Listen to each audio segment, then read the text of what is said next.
അപ്പോൾ ഇങ്ങനെ ദേവയാനി പറയുകയാണെ അവാർഡൊക്കെ കൊടുക്കട്ടെ, പക്ഷേ ആരോട് ചോദിച്ചിട്ടാണ് കൊടുത്തതെന്ന് അറിയണ്ടേ. അപ്പോൾ ഇങ്ങനെ ജലജ പറയുകയാണ്, അതെ ഇനി ഇതുപോലുള്ള അബദ്ധങ്ങളൊന്നും കാണിക്കരുതെന്നും കൂടി വിളിച്ചിട്ട് പറയാൻ പറയൂ കേട്ടോ. പ്രായം ഇത്രയും ആയി, ഇല്ലെങ്കിൽ നല്ല അടി കിട്ടുന്ന പണിയാണ് ഇപ്പോൾ പറഞ്ഞതെന്ന് മുത്തശ്ശി പറയുന്നുണ്ട് കേട്ടോ. അതിനുശേഷം റിപ്പോർട്ടർ ഇങ്ങനെ ഇരിക്കുകയാണ് ഫോൺ നോക്കിക്കൊണ്ട്. അപ്പോൾ നമ്മുടെ ദേവയാനി വിളിക്കുകയാണ്, ആൻറ്റി അപ്പോൾ എന്തായി ഫംഗ്ഷൻ്റെ കാര്യം എന്നൊക്കെ ചോദിക്കുന്നുണ്ട് കേട്ടോ. അപ്പോൾ സ്ത്രീകളും കുട്ടികളും അല്ലേ, അപ്പോൾ ആൻറ്റിയോട് ഇത്രയും സ്നേഹമുള്ള മരുമകളെയാണല്ലോ ആൻറ്റിക്ക് ഇത്രയും കാലം മാറ്റി നിർത്തിയത് എന്നൊക്കെ ചോദിക്കും കേട്ടോ. അതിനുള്ള പ്രായശ്ചിത്തം എനിക്ക് ചെയ്യണം, അതിന് വേണ്ടിയിട്ടാണ് ഞാൻ ഇങ്ങനെയുള്ള പ്രോഗ്രാമുകളൊക്കെ സംഘടിപ്പിക്കുന്നത് എന്നൊക്കെ പറയുന്നുണ്ട്.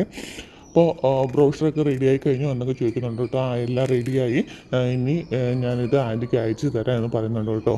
ഓക്കെ, അപ്പോൾ അങ്ങനെയൊക്കെ പറഞ്ഞിട്ട് വളരെ സന്തോഷത്തോടു കൂടി അവിടെ അങ്ങനെ നിൽക്കുകയാണ്. എനിക്ക് ഇതിനോടൊന്നും വലിയ താല്പര്യമൊന്നും ഇല്ല തീർച്ചയായിട്ടാ എന്നൊക്കെ ഇങ്ങനെ നയന ആദർശിനോട് പറയുന്നുണ്ട്. അപ്പോൾ ആദർശ് പറയുന്നുണ്ട്, എനിക്ക് നല്ല താല്പര്യമുണ്ട്, എൻ്റെ ബിസിനസ്സിലും ഇതുപോലെ ആദരവൊക്കെ കിട്ടാറുണ്ട്. അതെൻ്റെ കഴിവുകൊണ്ടൊന്നുമല്ല, മുത്തച്ഛനും അച്ഛനും ഒക്കെയാണ് അതൊക്കെ ചെയ്തുകൊണ്ടിരുന്നത്. അപ്പോൾ എനിക്ക് കിട്ടുന്ന അവാർഡൊക്കെ അവർക്കും കൂടി ഉള്ളതെന്നൊക്കെയാണെന്നൊക്കെ ഇങ്ങനെ ആദർശ് പറയുന്നുണ്ട്. പക്ഷേ എൻ്റെ കാര്യം അതുപോലെയല്ല. നിനക്ക് നിൻ്റെ കഴിവിന് നിൻ്റെ അധ്വാനത്തിന് കിട്ടിയതാണ് ഈ ഒരു റെക്കമെൻഡൊക്കെ എന്ന് ഇങ്ങനെ പറയുന്നുണ്ട് കേട്ടോ ആദർശ്. അപ്പോൾ ഇതിന് പിന്നിൽ റെക്കമെൻഡേഷൻ ഇല്ലെന്ന് ആരാ പറഞ്ഞത്? എനിക്ക് വലിയ ബലമായ സംശയമുണ്ട്, എന്നെ ഉയർത്തി കാട്ടുന്നതിന് വേണ്ടിയിട്ട് ആരോ ഇതിൻ്റെ പിന്നിൽ പ്രവർത്തിച്ചിട്ടുണ്ടെന്ന്. അപ്പോൾ ചിലർ അതിനു വേണ്ടി പണവും മുടക്കി കാണും അപ്പോൾ എന്നൊക്കെ പറയുകയാണ് കേട്ടോ. അപ്പം നീ വേണ്ടാത്തത് പറയല്ലേ, അങ്ങനെയൊക്കെ നമ്മുടെ ആദർശം പറയുന്നുണ്ട്. അപ്പോൾ ഞാൻ പഠിക്കുന്ന കാലത്ത് ഒരുപാട് അവാർഡുകളൊക്കെ എനിക്ക് കിട്ടിയിട്ടുണ്ട് റെക്കമെൻഡേഷനൊന്നും ഇല്ലാതെ. അപ്പോൾ അതിന് ഒരുപാട് സന്തോഷം ഉണ്ടായിരുന്നു എന്നൊക്കെ പറയുന്നുണ്ട് നയന. അപ്പോൾ നയന പറയുന്നുണ്ട്, ജീവിക്കാനുള്ള ഓട്ടത്തിൻ്റെ അംഗീകാരത്തെ പറ്റിയൊന്നും ഞാൻ ചിന്തിച്ചിട്ടില്ല എന്ന് പറയുന്നുണ്ട് കേട്ടോ. ആദർശ് പറയാണ്, എന്നാൽ ഇനി ജീവിക്കാനുള്ള പണത്തിന് വേണ്ടി ഇങ്ങനെ നെട്ടോട്ടം ഓടേണ്ട കാര്യമൊന്നുമില്ല, നിനക്ക് ഇഷ്ടപ്പെട്ട പ്രൊഫഷൻ തന്നെയാണ് നീ തിരഞ്ഞെടുത്തിരിക്കുന്നത്. അതുകൊണ്ട് ഇതുപോലെയുള്ള പുരസ്കാരങ്ങളൊക്കെ വരും, അത് നിനക്ക് മാത്രമല്ല എനിക്കും ഈ കുടുംബത്തിനുള്ളവർക്കൊക്കെ അഭിമാനമാണെന്ന് ഇങ്ങനെ ആദർശ് പറയുന്നുണ്ട്. അതുപോലെ തന്നെ നിന്നെ ഏത് നേരവും ചവിട്ടി താഴ്ത്തുന്നവരുണ്ടല്ലോ, എൻ്റെ അമ്മ ഉൾപ്പെടെ ഉള്ളവർക്ക്, അതിനൊക്കെ ഒരു മറുപടിയാണ്, അവരൊക്കെ ഇതൊക്കെ കാണട്ടെ എന്ന് പറയും കേട്ടോ. അപ്പോൾ അമ്മ ഇതൊക്കെ കണ്ടാൽ ഇഷ്ടപ്പെടുമെന്ന് തോന്നുന്നില്ലെന്ന് ഇങ്ങനെ നയന പറയുകയെ. അപ്പോൾ അമ്മ ഇഷ്ടപ്പെടുന്നില്ലെങ്കിൽ വേണ്ട എന്നൊക്കെ ഇങ്ങനെ ആദർശം പറയുന്നുണ്ട് കേട്ടോ. അപ്പം നയനിങ്ങനെ പറയുകയാണ്, എന്നാലും ഇത്രയും പെട്ടെന്ന് ഇതുപോലൊരു അവാർഡ് കിട്ടുമെന്ന് ഞാൻ ഒരിക്കലും കരുതിയിട്ടില്ല എന്നൊക്കെ പറയുന്നുണ്ട് കേട്ടോ. അപ്പോൾ ആദർശ് പറയുകയാണ്, ഇതേ നോക്കി എന്തൊരു സുന്ദരിയായിട്ടാണ് ഇതിനകത്ത് നിൽക്കുന്നത്. അപ്പോൾ ഈ പോസ്റ്ററൊക്കെ എല്ലാം അവർ അടിച്ചിറക്കി എല്ലാ കളക്ഷനും എല്ലാം റെഡിയാക്കിയിരിക്കുകയാണ്. ഇനി നീ അറിയാതെ തന്നെ നിൻ്റെ ഒരു കളക്ഷൻ റെഡിയായിക്കൊണ്ടിരിക്കുകയാണ് എന്നൊക്കെ പറയുകയാണ്. ഇപ്പോൾ നമ്മുടെ മോർപ്പീസ് ജ്വല്ലറി ഉള്ളത് നമ്മുടെ മുത്തശ്ശൻ്റെ പേരിലായിരിക്കും. എന്നാൽ ഇനി തൊട്ട് നയന കളക്ഷൻ എന്ന പേരിലും കൂടി നമ്മൾ അറിയപ്പെടാൻ പോവുകയാണ് എന്നൊക്കെ ഇങ്ങനെ ആദർശ് പറയുന്നുണ്ട്. അടുത്തായിട്ട് കാണിക്കുന്ന നവി ഇങ്ങനെ ഷെയർ കയറി അങ്ങോട്ടേക്ക് വരികയാണ് കേട്ടോ. അപ്പോഴത്തേക്കും നയനെ ഇങ്ങനെ ഫോട്ടോ ആയിട്ട് എടുത്ത് നവീനെ കാണിക്കുകയാണ്. അപ്പോൾ നവി ചോദിക്കുകയാണ്, അതിനിടയ്ക്ക് നിനക്ക് അവാർഡും കിട്ടുകയും ചോദിക്കുക. അപ്പോൾ ഇതൊക്കെ എപ്പോഴാണ് സംഭവിക്കുന്നതെന്ന് എനിക്കും അറിയില്ല എന്ന് നയന് പറയാം കേട്ടോ. അപ്പോൾ നീ ഭാഗ്യവതിയാ, നിൻ്റെ പേരിൽ ഒരു നെക്ലസും കൂടെ ഇറങ്ങാൻ പോവുകയല്ലേ എന്നൊക്കെ ഇങ്ങനെ നവി പറയുന്നുണ്ട്. അപ്പം നവ്യ പറയുകയാണ്, നമ്മൾ കഴിവ് തെളിയിപ്പിക്കുമ്പോൾ അതൊക്കെ പ്രോത്സാഹിപ്പിക്കാനും ഒപ്പം നിൽക്കാനും അതൊക്കെ നമ്മുടെ ഒരാളിങ്ങനെ മുമ്പിൽ നിന്ന് ചെയ്യുന്നതൊക്കെ അതൊരു ബലമുള്ള എന്നൊക്കെ ഇങ്ങനെ നവ്യ പറയുന്നുണ്ട് കേട്ടോ. അതുതന്നെയല്ല, ഇങ്ങനെയൊക്കെ ചെയ്ത് കഴിയുമ്പോൾ നമ്മുടെയൊക്കെ ആത്മവിശ്വാസം കൂടും, നല്ല റിസൾട്ട് കിട്ടും, അതൊക്കെ നല്ലൊരു കാര്യമാണ് ഇങ്ങനെ നവ്യ പറയുക കേട്ടോ. അപ്പോൾ പറയുകയാണ്, അർഹതയില്ലാതെയാണ് നമ്മൾ ഈ വീട്ടിലേക്ക് വന്നത്, ഇവിടെ ചിലർ നമ്മളെ കളിയാക്കിയിട്ടുണ്ട്, തരം താഴ്ത്തിയിട്ടുണ്ട്. അപ്പോൾ അവിടെയൊക്കെ നമ്മൾക്കൊന്നും മുൻപിൽ അന്തസ്സോടുകൂടി തലയുയർത്തി നിൽക്കാൻ പറ്റുന്ന കാര്യമാണ് ഇപ്പോൾ നടത്തിയിരിക്കുന്നത് എന്നൊക്കെ പറഞ്ഞിട്ട് നയനെ അഭിനന്ദിക്കും കേട്ടോ. അതിനുശേഷം നയനിങ്ങനെ പറയുകയാണ്, ഞാനിപ്പോൾ അവാർഡ് മേടിക്കണോ വേണ്ടോ എന്നിങ്ങനെ ആലോചിക്കുകയാണ് എന്നൊക്കെ പറയും കേട്ടോ. എനിക്കെന്തോ ഇതിനോട് വലിയ താല്പര്യമൊന്നും തോന്നുന്നില്ല എന്നിങ്ങനെ നയന പറയുകയാണ്.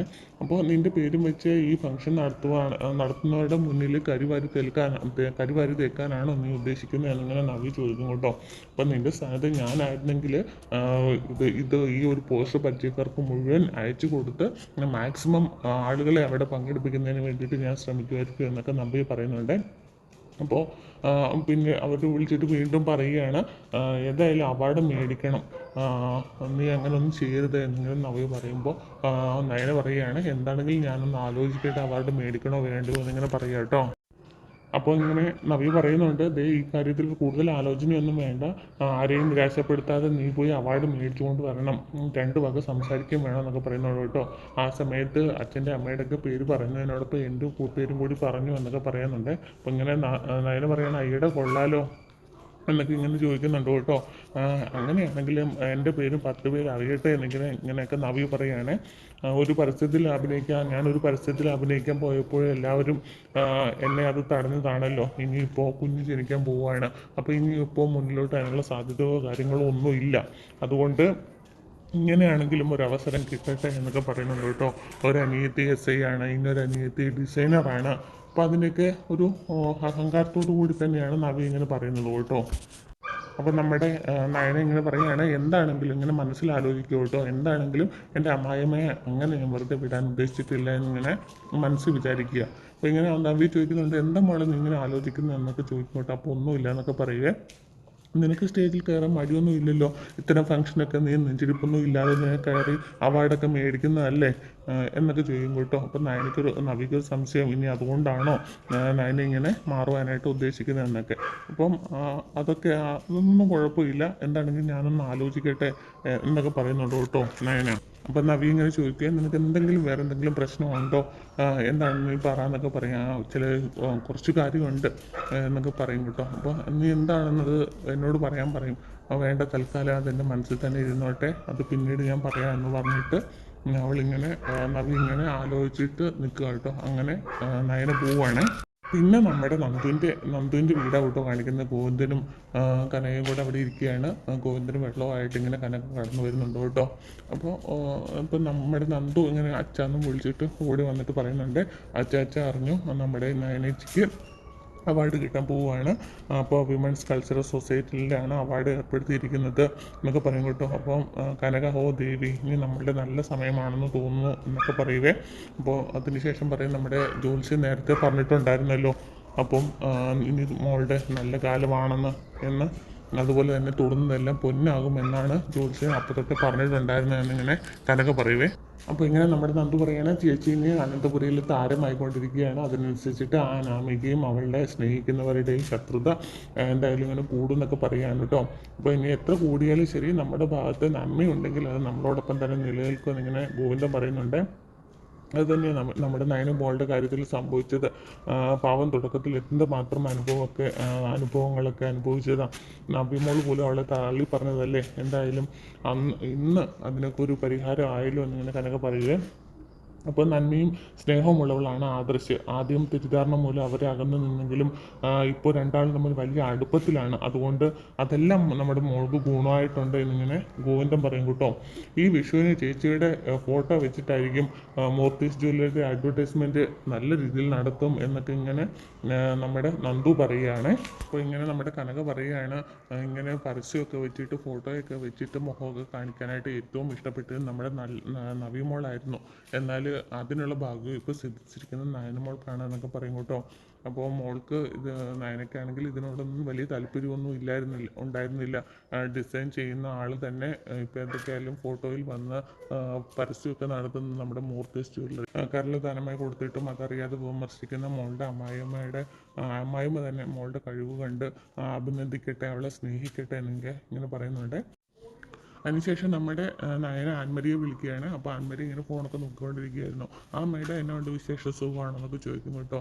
അപ്പോൾ ഞാൻ വിളിച്ചത് ഒരു പ്രത്യേക കാര്യം അറിയിക്കാനാണ്, ഈ പുരസ്കാരം എനിക്ക് വേണ്ടെന്ന് പറയാനാണ് ഞാൻ വിളിച്ചതെന്ന് പറയും കേട്ടോ. അപ്പോൾ ആൻമരി ഇങ്ങനെ ഭയങ്കരമായിട്ട് ഡിസ്ട്രസ് ആകുകയാണ്.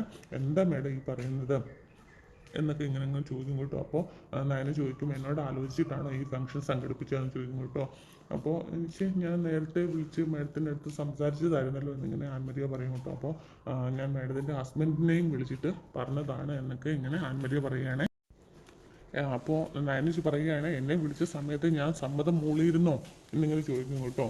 അപ്പം ഞാൻ ആദർശേട്ടനോടും ചോദിച്ചിരുന്നതാണ്, ഇങ്ങനെയുള്ള ഫംഗ്ഷനൊക്കെ നടത്തുമ്പം എന്നെ ആദ്യം വിളിച്ചിട്ട് വേണ്ടായിരുന്നോ ഇങ്ങനെയുള്ള കാര്യങ്ങളൊക്കെ ചെയ്യേണ്ടിയിരുന്നത്. നേരത്തെ ഒരു TV-യിൽ ഒരു പ്രോഗ്രാം നടത്തിയിരുന്നല്ലോ, അതും എന്നോട് ചോദിച്ചിട്ടല്ല എന്നൊക്കെ പറയും കേട്ടോ. അപ്പോൾ എന്താ മേഡം, അതൊരു നല്ല കാര്യമല്ലേ? എന്നെ സംബന്ധിച്ചിട്ട് ഒട്ടും ഒരു നല്ല കാര്യമല്ല എന്ന് നയന പറയുകയാണ്. ഞാൻ അമിത പ്രശസ്തിയും പണവും ഒന്നും ആഗ്രഹിക്കുന്നവളല്ല. ആർട്ട് വർക്ക് എന്ന് പറയുന്നത് എൻ്റെ ഒരു ഇഷ്ടമാണ്, എൻ്റെ ഒരു പാഷനാണ്. അത് പ്രശസ്തിക്ക് വേണ്ടിയിട്ട് ഞാൻ ഉപയോഗിക്കുന്നതല്ല. അതുകൊണ്ട് ഈ അവാർഡ് മറ്റാർക്കെങ്കിലും കൊടുക്കാനായിട്ട് ഇങ്ങനെ നയന പറയുക കേട്ടോ. അപ്പോൾ അന്നേക്ക് ഭയങ്കരമായിട്ടങ്ങ് സങ്കടമാകുകയാണ്. കാരണം എല്ലാ കാര്യങ്ങളും കഴിഞ്ഞു. എന്താ മേഡം ഇങ്ങനെയൊക്കെ പറയുന്നത്? ഞങ്ങൾ അതിന് വേണ്ട എല്ലാ പ്രോഗ്രാമും പോസ്റ്റർ നടത്തി കഴിഞ്ഞു, അതുപോലെ ഹാള് ബുക്ക് ചെയ്ത് കഴിഞ്ഞു, എല്ലാം ക്ഷണിക്കേണ്ടവരൊക്കെ ക്ഷണിച്ചും കഴിഞ്ഞു. അത് തന്നെയല്ല, ഇത് വനിതകൾക്ക് വേണ്ടിയിട്ട് ഇങ്ങനെ ഒരുപാട് പ്രോഗ്രാമുകളൊക്കെ ഞങ്ങൾ നടത്താറുണ്ട്. അത് തന്നെയല്ലേ ഡിസൈനിങ് രംഗത്തൊക്കെ നേരത്തെ തന്നെ ഏറ്റവും കൂടുതലായിട്ട് കാര്യങ്ങൾ ചെയ്തുകൊണ്ടിരുന്നത് പുരുഷ മേധാവിത്വമായിരുന്നു. എന്നാൽ ഇപ്പോഴാണ് സ്ത്രീകൾ അതിന് വേണ്ടിയിട്ട് തുനിഞ്ഞിറങ്ങിയിരിക്കുന്നത്. അതുകൊണ്ട് തന്നെയാണ് ഞങ്ങൾ ഇതിനു വേണ്ടിയിട്ട് മേഡത്തിന് അംഗീകാരം നൽകുന്നതിന് വേണ്ടിയിട്ട് റെഡി ആയി കഴിഞ്ഞത് എന്നൊക്കെ ഇങ്ങനെ പറയുകയാണ്. അപ്പോൾ ഇങ്ങനെ ഭയങ്കരമായിട്ട് അവർക്ക് സങ്കടമാകും കേട്ടോ. അപ്പോൾ ഇനി എന്താണെങ്കിലും ഈ ഒരു അംഗീകാരം എനിക്ക് വേണ്ട, നിങ്ങൾ മറ്റാരെങ്കിലും തിരഞ്ഞെടുത്തോ എന്നിങ്ങനെ പറയാം കേട്ടോ. അതിനുശേഷം ഇങ്ങനെ ആത്മഹത്യ മനസ്സിൽ വിചാരിക്കുകയാണ്, ഇനി അമ്മായിയമ്മയും മരുമകളും തമ്മിൽ പിണങ്ങി കാണുമെന്നൊക്കെ ഇങ്ങനെ വിചാരിക്കുന്നുണ്ട് കേട്ടോ. അതിനുശേഷം ഇങ്ങനെ നയനെ കാണിക്കുകയാണ്, ഇനി എൻ്റെ അമ്മായിയമ്മയുടെ പ്രതികരണം എന്താണെന്ന് ഞാൻ നോക്കട്ടെ എന്നിങ്ങനെ നയന മനഃപൂർവ്വം ചിന്തിക്കുകയാണ്. അപ്പോൾ പെട്ടെന്ന് തന്നെ ദേവയാനിക്ക് ആൻമരിയയുടെ കോള് വരികയാണ്. ആ മോളെ എന്താ വിളിച്ചത് എന്നൊക്കെ ചോദിക്കും കേട്ടോ. എന്താ ആൻറ്റി ഇത്, മേഡം ഇങ്ങനെ നയനമ്മയുടെ എന്നെ വിളിച്ചിരുന്നു, അപ്പോൾ ഈ അവാർഡ് മേടിക്കാൻ മേഡത്തിന് വരാൻ താല്പര്യമില്ല എന്നാണ് ഇങ്ങനെ പറഞ്ഞതെന്ന് ആൻമരിയ ദേവയാനിയോട് പറയുക. അപ്പോൾ ഇങ്ങനെ ദേവയാനി ചോദിക്കും, ഇങ്ങനൊരു അവാർഡിൻ്റെ കാര്യം വന്നപ്പോൾ നീ ആദ്യം അവളെ അല്ലേ വിളിച്ച് പറഞ്ഞത്, അപ്പോൾ അവളൊന്നും പറഞ്ഞില്ലായിരുന്നോ എന്നൊക്കെ ചോദിക്കും കേട്ടോ. അത് ഞാനും അപ്പോൾ വിളിച്ചൊക്കെ പറഞ്ഞതാണ്, അത് തന്നെയല്ല ആദർശിൻ്റെ അടുത്തും പറഞ്ഞതാണെന്നൊക്കെ പറയും കേട്ടോ. ഇപ്പോൾ ഞങ്ങൾ എന്താ ചെയ്യേണ്ടത്? ഇത് ഞങ്ങളായിട്ട് സംഘടിപ്പിച്ച പ്രോഗ്രാം അല്ല. ആൻറ്റി എന്നോടും അമ്മയോടും പറഞ്ഞതിനനുസരിച്ചിട്ട് ഞങ്ങൾ മുന്നിട്ടിറങ്ങിയെന്നല്ലേ ഉള്ളൂ. ഇപ്പോൾ എല്ലാ കാര്യങ്ങളും വഹിക്കുന്നത് ഇപ്പോൾ ആൻറ്റിയാണ്. എന്നിട്ട് ഇപ്പോൾ അവാർഡ് നിരസിച്ച് ഞങ്ങൾ എന്ത് ചെയ്യാനാണ് എന്നൊക്കെ ഇങ്ങനെ ആൻമരി ചോദിക്കുന്നുണ്ട്. അപ്പോൾ ഇങ്ങനെ ദേവയാനി പറയാണ്, ഇങ്ങനെ ആലോചിക്കുക കേട്ടോ. ഇനിയിപ്പോൾ രണ്ടാളും ഇനിയിപ്പോൾ ദേവയാനി പറയുകയാണ്, ഇനി അവൾ ഞാൻ ഇതിൻ്റെ പിന്നിലുണ്ടെന്ന് അറിഞ്ഞു കാണുമോ എന്നൊക്കെ ഇങ്ങനെ ചോദിക്കും കേട്ടോ. അപ്പോൾ ആൻമരി പറയാം, അതങ്ങനെ അറിയാനാ, എനിക്ക് തോന്നുന്നു ആൻറ്റിയുടെ ക്ലോസ് ഫ്രണ്ടിൻ്റെ അമ്മയാണെന്ന്, എൻ്റെ അമ്മയാണെന്ന് എനിക്കറിയാമല്ലോ. അതുകൊണ്ട് ഇനി ചിലപ്പോൾ ഇത് എല്ലാവരും കൂടെ തീരുമാനിച്ചതാണെന്ന് നയന് ചോദിച്ചതായിരിക്കാം. അതുകൊണ്ട് അങ്ങനെയായിരിക്കും, അതുകൊണ്ടായിരിക്കും പുരസ്കാരം മേടിക്കാനായിട്ട് താല്പര്യമില്ലാത്തത് എന്നൊക്കെ. അതിനുശേഷം ദേവയാനി ഇങ്ങനെ പറയുന്നുണ്ട്, മോളെ നീ ഒരു കാര്യം ചെയ്യുക, എന്താണെങ്കിൽ നീ ആദർശിനെ ഒന്ന് വിളിക്കുക, ആദർശ് നയനുമായിട്ട് സംസാരിച്ച് കാര്യങ്ങൾ റെഡിയാക്കി വരും എന്നിങ്ങനെ പറയുന്നുണ്ട് കേട്ടോ. അപ്പോൾ ശരി, ഓക്കെ ആൻറ്റി, ഞാൻ സംസാരിക്കാം എന്ന് പറഞ്ഞിട്ട് ഫോൺ കട്ട് ചെയ്യുക. അതിനുശേഷം നമ്മുടെ ആൻമരിയ നമ്മുടെ ആദർശിനെ ഫോൺ വിളിക്കും. ഫോൺ വിളിച്ചതിന് ശേഷം പറയും, ഒരു പ്രധാനപ്പെട്ട കാര്യം പറയാനാണ് ഞാനിപ്പോൾ ഫോൺ വിളിച്ചത്. മേഡം ഇപ്പോൾ എന്നെ വിളിച്ചിരുന്നു, ഈ പ്രോഗ്രാമായി അവാർഡ് ഫംഗ്ഷന് വരാൻ മേഡത്തിന് താല്പര്യമില്ല എന്നിങ്ങനെ പറയും കേട്ടോ. അപ്പോൾ ആദർശിന് ഭയങ്കരമായിട്ട് ദേഷ്യമാകുവാണ്. അപ്പോൾ പെട്ടെന്ന് തന്നെ ഫോൺ വെച്ചിട്ട് ആദർശ് നയനെ വിളിക്കും കേട്ടോ. അപ്പോൾ ചോദിക്കും, നയനെ നീ പെട്ടെന്ന് ഇങ്ങോട്ട് വന്നേ, നിന്നോടൊരു കാര്യം അർജൻറ്റായിട്ട് സംസാരിക്കാനുണ്ടെന്ന് പറയും. അപ്പോൾ നയന ഇങ്ങോട്ടേക്ക് കയറി വരും കേട്ടോ. എന്താ ആദർശേട്ടാ, എന്താ എന്നെ വിളിച്ചതെന്ന് ചോദിക്കുക. അപ്പോൾ ഇങ്ങനെ ആദർശ് ഇങ്ങനെ ചേറി നെണിച്ചിട്ട് നീ ഇരിക്കാൻ പറയും കേട്ടോ. അപ്പോൾ ഇരിക്കാൻ പറയുമ്പോഴത്തേക്കിനും ഇരിക്കത്തില്ല. അതിനുശേഷം ആദർശ് ചേറി നെണിച്ച് വന്നിട്ട് നയനയുടെ അടുത്ത് വന്നിട്ട് ചോദിക്കും, നീ എന്തുകൊണ്ടാണ് അങ്ങനെ ഈ ഒരു ഫംഗ്ഷന് വരാൻ താല്പര്യമില്ല എന്ന് പറഞ്ഞെന്ന് ചോദിക്കും കേട്ടോ. അപ്പോൾ ഇങ്ങനെ നയന പറയും, എനിക്കൊട്ടും താല്പര്യമില്ല ഇങ്ങനെ പ്രശസ്തിയൊക്കെ നേടുന്നത്. പ്രശസ്തിക്ക് വേണ്ടിയിട്ടല്ല ഞാനിതൊന്നും ചെയ്യുന്നത്. അത് തന്നെയല്ല, എന്നോട് ഫോൺ വിളിച്ചിട്ട് അവർ സംസാരിച്ചിട്ടും ഇല്ലായിരുന്നു ഇങ്ങനെ ഒരു അവാർഡിനെ പറ്റിയിട്ട് എന്നൊക്കെ പറയും കേട്ടോ. അപ്പോൾ നീ എനിക്ക് വേണ്ടിയിട്ടാണെങ്കിൽ നീ ആ അവാർഡ് ഫംഗ്ഷനിൽ പോകണമെന്ന് ഇങ്ങനെ ആദർശ് പറയും. അപ്പം നയന പറയും, ആദർശേട്ടൻ ഞാൻ പറയുന്നത് കേൾക്കത്തില്ലേ എന്നിങ്ങനെ ചോദിക്കും കേട്ടോ. അപ്പോൾ ആദർശന് അങ്ങോട്ടും ഇല്ല ഇങ്ങോട്ടും ഇല്ലാതെ ഒന്നും ചെയ്യാൻ പറ്റാത്ത ഒരവസ്ഥയിൽ ഇങ്ങനെ നിൽക്കുക. അപ്പോൾ നയന എന്താണെങ്കിലും ഞാൻ ഈ പ്രോഗ്രാം അവാർഡിന് എനിക്ക് പോകാൻ പറ്റത്തില്ല ആദർശമായിട്ട് എന്ന് പറഞ്ഞിട്ട് അങ്ങോട്ട് പോവേ. അപ്പോൾ ഇങ്ങനെ ആദർശ് ഇങ്ങനെ മനസ്സിൽ വിചാരിക്കുകയാണ്, ഇത് ഇവളുടെ പുതിയൊരു മുഖമാണല്ലോ, ഇതുവരെ അങ്ങനെ ഒരു മുഖം ഞാൻ കണ്ടിട്ടില്ല, അപ്പോൾ ഇതിന് പിന്നിൽ എന്തോ ഉണ്ടാവും എന്നിങ്ങനെ ആദർശ് ചിന്തിച്ചുകൊണ്ടിരിക്കുന്ന സമയത്താണ് ഇന്നത്തെ എപ്പിസോഡ് കഴിയുന്നത്. Okay, thank you.